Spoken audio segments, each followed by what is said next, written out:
శివరాత్రి రోజున జాగరణ చేయడం వెనక కూడా ఒక కథ ఉంది.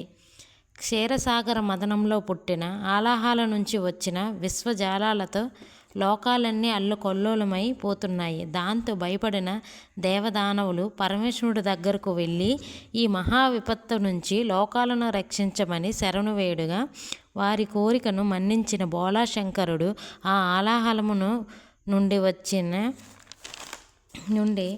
వచ్చిన దానిని తన గొంతులో బంధిస్తాడు.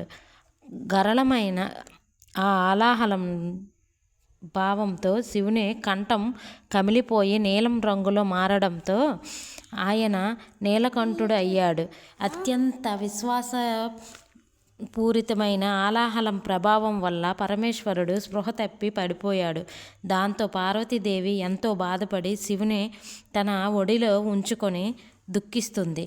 ఈ హఠాత్తు పరిణామానికి ఎంతో భయపడిన దేవదత్తులు పరమేశ్వరుని దగ్గరని ఏమైందని కృంగిపోయి శివునికి మెలకువ వచ్చేంత వరకు ఉండి ఆ రాత్రంతా శివనామస్మరణతో జాగరణ చేశారంట.